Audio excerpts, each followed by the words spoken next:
ससुराल का राज। एक दिन सुधा के लिए विवेक नाम के लड़के का रिश्ता आता है। अब क्या बताऊं बहन जी, मेरा बेटा विवेक सबसे अलग है। सच कह रही हूँ बहन जी, मेरे बेटे के अंदर इतने से भी बुराई नहीं है। ना तो वो शराब पीता है, ना सिगरेट पीता है और ना ही नॉनवेज खाता है।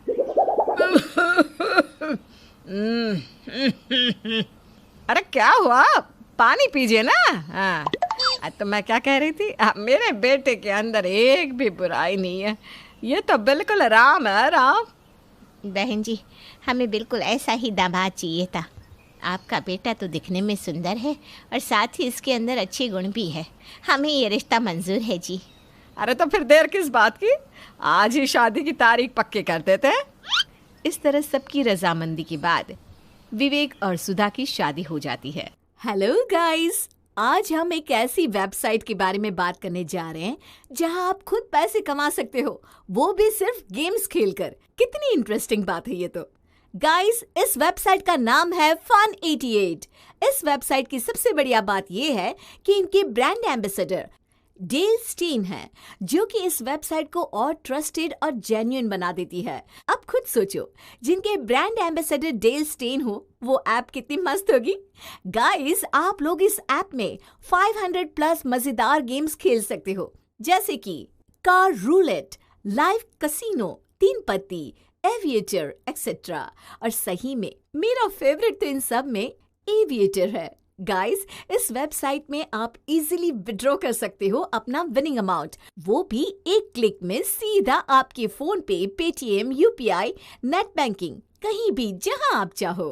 तो गाइस, जल्दी से ये ऐप डाउनलोड करो। मैं आपको कमेंट सेक्शन में लिंक दे रही हूँ एंड जल्दी से खूब पैसे कमाओ। लेकिन शादी के अगले दिन से ही विवेक रात को देर से घर आने लगता है। सुधा सोचती है शायद उसे कोई जरूरी काम होगा और वो इस बात को नजरअंदाज कर देती है।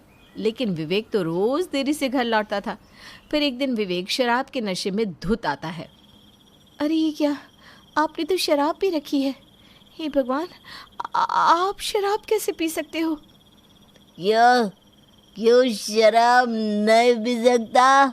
मैं रोज शराब पीता हूँ। लेकिन शादी के वक्त तो मम्मी जी ने कहा था कि आप किसी प्रकार का नशा नहीं करते। वो मैंने कहा था, मैंने नहीं।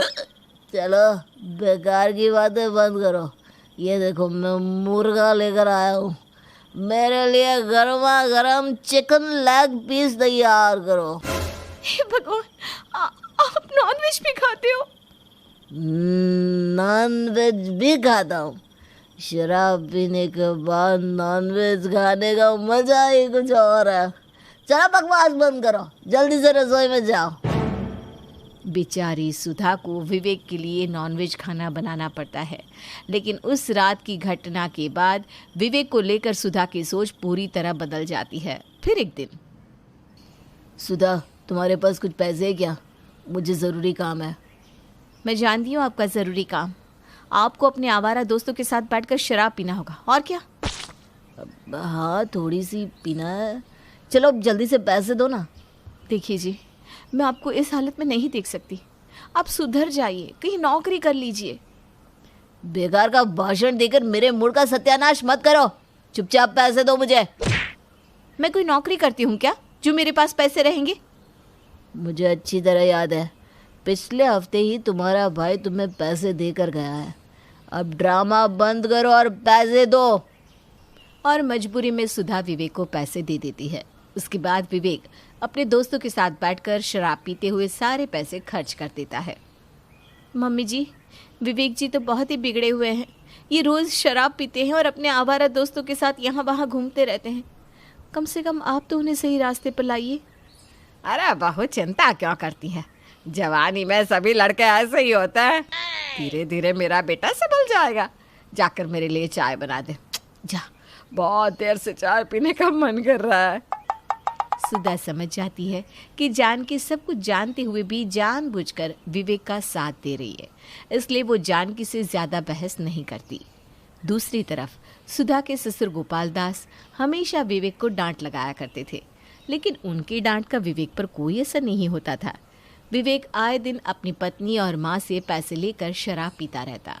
इस तरह कई महीने बीत जाते हैं। बेचारी सुधा अपने छोटे मोटे खर्चों के लिए अपने भाई पर ही निर्भर थी। फिर एक दिन सुधा का भाई रोहन उससे मिलने आता है। सुधा का मुरझाया हुआ चेहरा देखकर उसके भाई को बहुत बुरा लगता है। क्या हुआ दीदी, तेरा चेहरा इतना मुरझाया हुआ क्यों है? घर में सब कुछ ठीक तो है ना? अब क्या बताऊं, कुछ भी ठीक नहीं है। शादी के वक्त मम्मी जी ने बड़ी बड़ी बातें की थी, लेकिन उनकी सारी बातें झूठी निकली।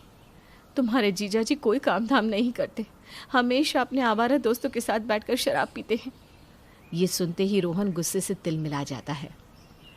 हमारे साथ इतना बड़ा धोखा! ठहर जा, मैं अभी तेरी सास की अकल ठिकाने लगाता हूँ। उसके बाद रोहन सुधा के कमरे से निकल जानकी के पास पहुंच जाता है। ये सब क्या है माँ जी? मेरी बहन बता रही है कि जीजा जी शराबी है और कोई काम नहीं करते। शादी के वक्त तो आपने अपने बेटे की बहुत बड़ाई की थी। रोहन का गुस्सा देखकर जानकी घबरा जाती है। अरे बेटा, अब तुझसे क्या छुपाना। दरअसल दूसरी माँओं की तरह मैं भी यही सोच रही थी कि शादी के बाद मेरा बेटा सही रास्ते पर आ जाएगा। अब उसकी शादी किसी न किसी से तो करवानी थी ना, तो मैंने थोड़ा सा झूठ बोल दिया। आपके इस झूठ की वजह से मेरी बहन की ज़िंदगी बर्बाद हो गई। आज इतने महीनों के बाद उसने मुझे सच्चाई बताई है। वो तो मेरी बहन मजबूत मन की है, वरना उसकी जगह कोई और होती तो पता नहीं क्या कर बैठती। तुम बिल्कुल ठीक कहते हो बेटा, यह सब हमारी ही गलती है। लेकिन गुस्से से बात नहीं बनती, बल्कि और बिगड़ जाती है। हमें विवेक को सही रास्ते पर लाने के लिए कोई उपाय सोचना होगा। मेरे पास एक उपाय है, आप लोग वैसा ही करिए जैसा मैं कहता हूँ। उसके बाद रोहन सुधा के सास ससुर को अपना उपाय बताता है और अगली सुबह सुधा के सास ससुर अपना सामान लेकर घर से निकल जाते हैं।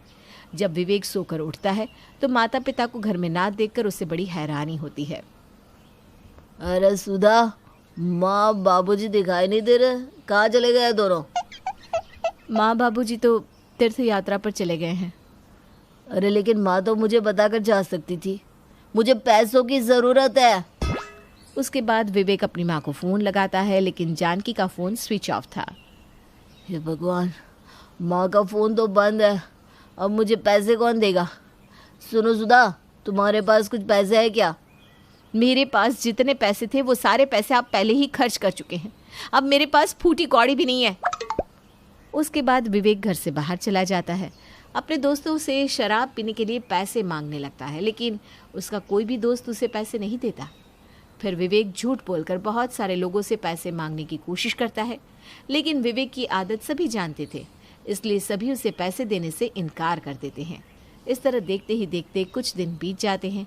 पैसे ना होने की वजह से विवेक शराब नहीं पी पाता। सुनिए जी, मैं आपसे एक ज़रूरी बात करना चाहती हूँ। दरअसल मैं ना इस समय प्रेग्नेंट हूँ।